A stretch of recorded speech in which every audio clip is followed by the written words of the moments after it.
เปิดเทอมวันแรกความมวลความมันก็บังเกิดขึ้นอยู่ที่บ้านศรีวิไลสบายดี FC แฟนคลับของน้องทิดาลาวทั้งสองฝั่งของ FC จีบอลาวบ่ว่าจะอยู่ทางฝั่งนี้ฝั่งนั่นรวมไปถึง FC ต่างดงต่างแดนผู้ที่คอยซัพพอร์ตผู้ที่คอยเบิ่งการเคลื่อนไหวของน้องทิดาลาวมาพบมาพ่อกันคลิปนี้ท่านผู้ชมมาซ่าแน่จักหน่อยหนึ่งเพราะว่ามื้อเช้านี่ฝนตกตั้งแต่ 3-4 โมงเช้าตก 3-4 โมงเช้าจนมาฮอดปัจจุบันนี้ก็ยังตกบ่หยุดบ่เช้าท่านผู้ชมเอ้ยตกบ่หยุดตกบ่เช้าจนเฮ็ดให้บ่มีเวลาสิมาทำคลิปตรงเมียนมัดจัดแจงเนาะแต่ว่ามันตกแห้งบ่ก็บ่แห้งตอนนี้ตกปล่อยๆแต่ว่าฟ้ามืดเหมือนกันกับตอนกลางคืนเลยคันท่าว่าเฮือนอยู่บ้านนอกคอกนานี่ก็เป็นตาย้านคือกันได้มันฟ้ามืดปานกลางคืนนะบ่เห็นแสงอาทิตย์บ่เห็นแสงตะวันขึ้นเลยทุกคนเลยจนว่าเวลาเลยมา 2-3 ชั่วโมงก็จึงได้ตัดสินใจไม่เฮ็ดคลิปทำข่าวเด้ท่านผู้ชมเนาะไม่เฮ็ดคลิปทำข่าวเห็นเรื่องราวของบ้านศรีวิไล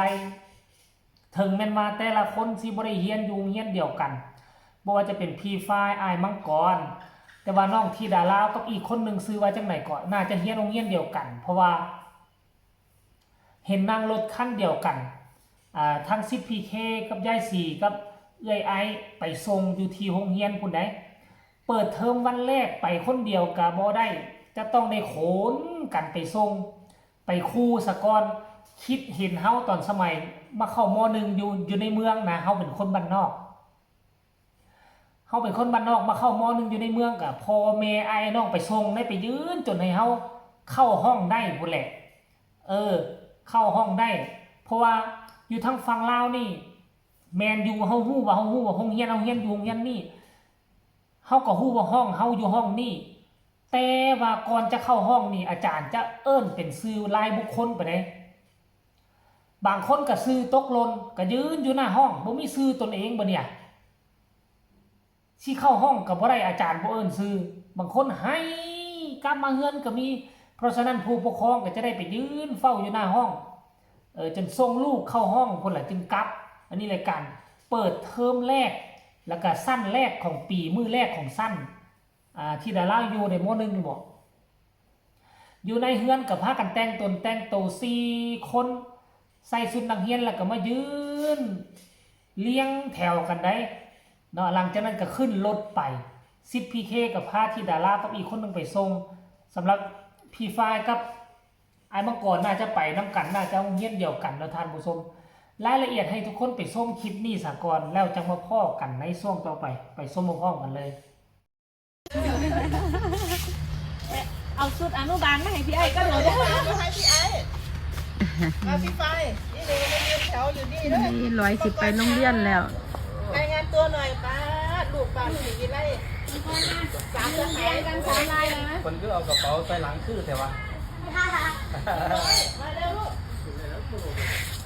ไปโรงเรียนกันแล้วไอ้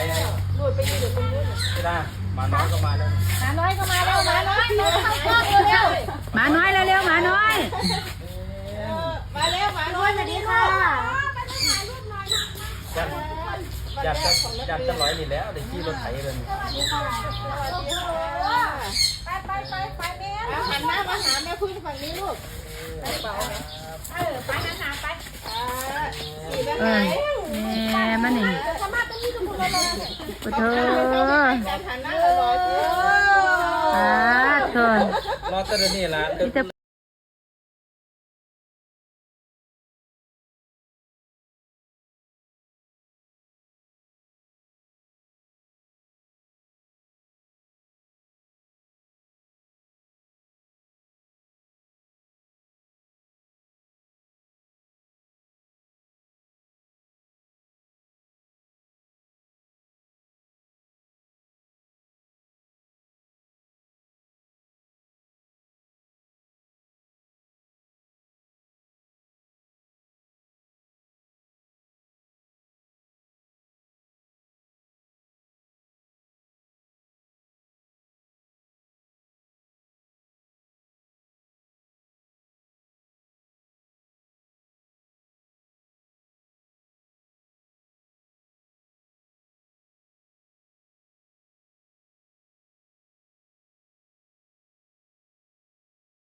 และกันในคลิปนี้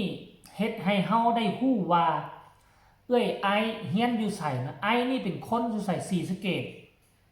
แต่ว่าไปเฮียนอยู่ไสอยู่อุบลราชธานีพุ่นว่าแล้วบัดนี้พ่อกับแม่สอนว่าอยู่เซโนป้าไอนี่ก็สู้ซนบ่ธรรมดาเนาะแม่คนสวรรณเขตพ่อศรีสะเกษแม่นบ่ลูกไปอยู่อุบลราชธานีบาดนี้ก็มาอยู่สารคามก่อนมาเป็นนักห้องปัดโทอยู่จากบ่จักกี่ม่องบ่จักกี่ทีท่านผู้ชม FC แฟนคลับเนาะก็ถือว่าเป็นผู้หนึ่งที่สู้ซนคือกันสำหรับน้องไอเนาะเดี๋ยวมาเบิ่งว่าน้องธิดาลาววังกี้นี่เห็นคลิปออกจากเฮือนได้เงินไป40 บาทตอนอยู่ประเทศลาวนี่ได้เงินมื้อละ 2,000 มื้อละ 2,000 ก็ถือว่าหลายแม่บ่มีรายรับแม่บ่ได้เฮ็ดเวียกอาศัยเฮ็ดนาแล้วตอนช่วงเฮ็ดนาก็สิไปจ้างดำนาน้ำเขาได้อยู่พอได้มื้อละ 150,000 มื้อละ 200,000แต่ก็สิได้พอเท่าใดไปรับจักงาน5-6 งาน10 งานก็สิแล้วละในบ้านก็สิแล้วนาแล้วหลังจากนั้นก็มาเฮ็ดนาตนเอง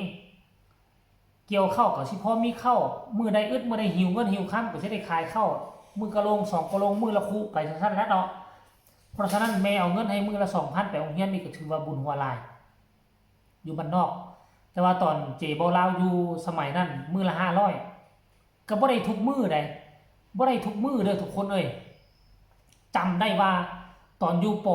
.1 มฮอดป .4 นี่บ่ได้เงินจักกีบไปโรงเรียนเพราะสมัยนั้นทางรถบ่ฮอดรายรับพ่อแม่นี่บ่มีเลยบ่มีว่าสิไปค้าไปขายเฮ็ดแต่นาครอบครัวเจบ่ลาวบ่เฮ็ดให้เฮ็ดแต่นาแล้วก็ตอนนั้นก็จื้อได้ว่าช่วงใหญ่นึงพอจึงไปค้าไปขายเป้เครื่องขึ้นภูขึ้นผาไปขายให้ไอ้น้องเผาม่งก็ถือว่าพอได้เงินได้คำอยู่ท่านถ้ามาเทียบใส่ในเมืองก็คือว่าถือว่าบ่มีเงินบ่มีคำแหละก็ยังมาคิดว่าสมัยก่อนเวลาจะเป็นเห็นอุ่นน่ะไม่ได้ขายเป็ดขายไก่ขายงัวขายควายมาเข้าห้องหมอท่านผู้ชมเนาะเพราะฉะนั้นที่ดารามาอยู่พี่ได้40 บาทนี่ก็ที่ไปโรงเรียนก็บ่ไปแวะเซเว่นก่อนทุกคนเอาไปแวะเซเว่นก่อนแวะซื้อขนมก่อนเดี๋ยวอีกจะคลิปนึงคลิปหน้าขอเป็นคลิปหน้าสิไปติดตามหลังจากที่น้องไปฮอดโรงเรียนแล้วมันสิเป็นแนวใดบรรยากาศแนวใดสิพาหมู่ป่วนหรือว่าจังใดก็ให้ทุกคนกดไลค์กดแชร์คลิปนี้เอาไว้ใครมีคำคิดคำเห็นแนวใดให้ส่งข่าวมาได้ทางใต้คอมเมนต์สำหรับคลิปนี้น่าจะลาทุกคนไปเพียงส่ำนี้ก่อนสบายดี